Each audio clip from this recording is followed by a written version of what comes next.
Praise the Lord. ഞാനിന്ന് ഇവിടെ ഈ സ്റ്റേജിലോട്ട് കയറാൻ വന്നപ്പോൾ ബ്രദർ ഇന്നലത്തെ പോലെ കൈ ഇങ്ങനെ നീട്ടാൻ വന്ന് ഞാൻ പറഞ്ഞു എന്നെ ഇന്ന് പിടിക്കുകയൊന്നും വേണ്ട, എനിക്ക് നല്ല ബലം കിട്ടിയത്. കാരണം ഇന്നലെ ഞാൻ വളരെ അധികം നാളുകൊണ്ട് കാല് നിവൃത്തിയില്ലാതിരുന്ന സമയത്താണ് ഇന്നലെ അത്ഭുതകരമായിട്ട് എനിക്ക് ആ കാലിൻ്റെ വേദന കംപ്ലീറ്റ് പോയിട്ടില്ല, എന്നാലും എനിക്ക് നടക്കാവുന്ന ഒരു അവസ്ഥയായിരുന്നു. അതുകൊണ്ട് തന്നെ ഞാൻ കർത്താവിനെ സാക്ഷ്യം ചെയ്യാനായിട്ടാണ്. ഇത്രയും ബുദ്ധിമുട്ടുകളുണ്ടെങ്കിലും ഞാൻ കുറഞ്ഞ കിടത്ത് കൃത്യം ചാടി. ഇപ്പോഴും എൻ്റെ ഉള്ളിനകത്ത് ഇപ്പോഴും ആ കിലുക്കം മാറിയിട്ടില്ല ചാട്ടത്തിൻ്റെ.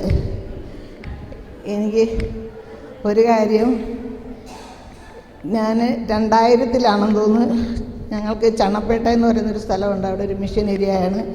അവിടെ ഞങ്ങൾ ഇടവകയിൽ വെറും പാവപ്പെട്ട ജനങ്ങളും പിന്നെ മാനസാന്തരപ്പെട്ട് ഇങ്ങോട്ട് വന്നിട്ടുള്ള പുതിയതായിട്ടുള്ള ക്രിസ്ത്യാനികളൊക്കെ ഉള്ളു.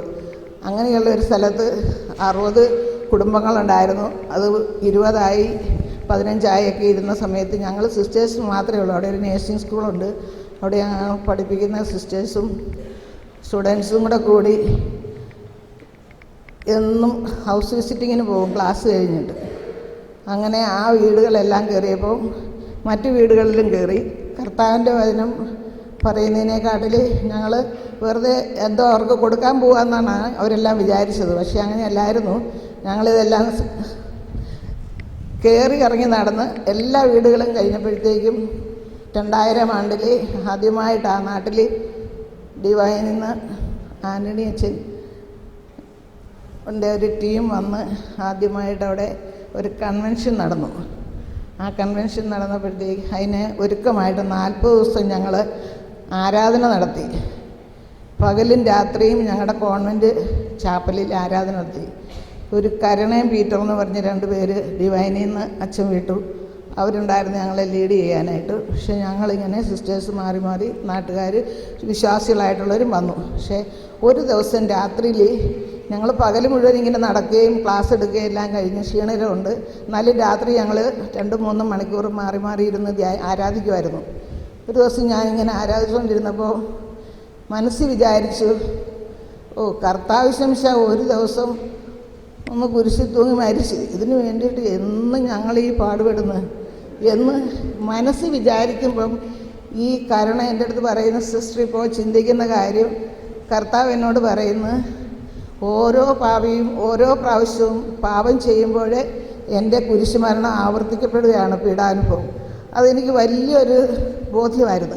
അത് ഞാൻ പലരോടും പിന്നീട് പറഞ്ഞിട്ടുണ്ട്. എന്ന് പറഞ്ഞ കണക്ക് ഈ ക്ലാസ്സിൽ ഒരുപാട് ബോധ്യങ്ങൾ ഞങ്ങൾക്ക് കിട്ടി.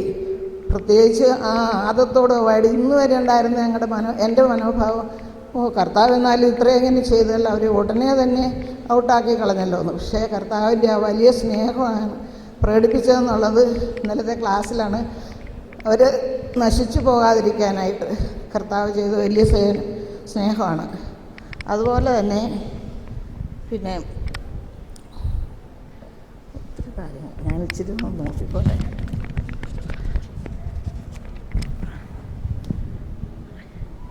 എന്നെ പ്രതി മനുഷ്യർ നിങ്ങളെ അവഹേളിക്കുകയും പീഡിപ്പിക്കുകയൊക്കെ ചെയ്യുന്ന കാര്യം പറഞ്ഞു. അത് എൻ്റെ ജീവിതത്തിൽ എനിക്ക് ഒത്തിരി എന്നെ സ്വാധീനിച്ച വചനം. കാരണം ഞാൻ ഇന്നുവരെയും ചിന്തിച്ചുകൊണ്ടിരുന്നത് ഒരുവിധമൊക്കെ മര്യാദയായിട്ടും നന്നായിട്ടുമൊക്കെ എൻ്റെ ജോലികൾ ചെയ്തു തീർക്കാനും മറ്റുള്ളവരോട് ആത്മാർത്ഥമായിട്ട് എൻ്റെ ശുശ്രൂഷ രംഗത്ത് പ്രവർത്തിക്കാനും ഞാൻ ശ്രമിച്ചിട്ടുണ്ടായിരുന്നു. പക്ഷേ എന്നാലും അതിലൂടെ ഒരുപാട് തെറ്റിദ്ധാരണകളും ഒരുപാട് പ്രശ്നങ്ങളും എല്ലാം സംഭവിക്കാത്ത കാര്യങ്ങളും ഒക്കെ ഞാൻ ഒരുപാട് സഹിക്കേണ്ടതായി വന്ന അവസരത്തിൽ എൻ്റെ തുടർച്ച മുതൽ അവസാന നിമിഷം ഞാൻ ഹോസ്പിറ്റൽ ജോലി നിർത്തുന്ന അവസാന നിമിഷം വരെയും അങ്ങനെയുള്ള പ്രശ്നങ്ങളിലൂടെ പോയപ്പോൾ ഒരുപാട് സിസ്റ്റേഴ്സിനോടും ഒക്കെ എനിക്ക് മനസ്സ് വിരോധം ഉണ്ടായിരുന്നു. എത്ര പ്രാവശ്യം ഏറ്റുപറഞ്ഞ് കുമ്പസാരിക്കുകയും വീണ്ടും പ്രതിജ്ഞ ചെയ്യും. എന്നാലും ഇവരെ കാണുമ്പോഴത്തേക്കും എനിക്ക് ഭയങ്കര വിഷമമായിരുന്നു. എന്നാലും ഇവരൊക്കെ എന്നോട് ഇങ്ങനെ ചെയ്തല്ലോ, ഒന്നിച്ചിരുന്ന് കഴിച്ച് ഒരു മേശയിലിരുന്ന് കഴിക്കുകയും സംസാരിക്കുകയും ചിരിക്കുകയും കളിക്കുകയും ചെയ്ത് കൂട്ടുകാരായിട്ട് നടന്നിട്ട് ഇങ്ങനെയൊക്കെ എനിക്ക് ചതിവ് ചെയ്തല്ലോ എന്നൊക്കെയുള്ള വലിയ ഇന്നത്തെ ആ സങ്കീർത്തനത്തിലൂടെ എനിക്ക് വലിയൊരു ബോധ്യം കിട്ടി. കർത്താവിൻ്റെ വലിയ പദ്ധതിയുടെ ഭാഗമായിട്ട് എനിക്ക് കിട്ടിയ ആ വലിയ അനുഗ്രഹങ്ങൾ ഞാൻ അറിയാൻ പാടില്ലാതെ നഷ്ടപ്പെടുത്തിയതിനെ ഓർത്ത് അനുഭവിക്കുകയും ഇനി കിട്ടുന്ന അവസരങ്ങൾ ശരിയായ വിധം വിനിയോഗിക്കണമെന്ന് ആഗ്രഹിക്കുകയും ചെയ്തുകൊണ്ട് നിർത്തുന്നു.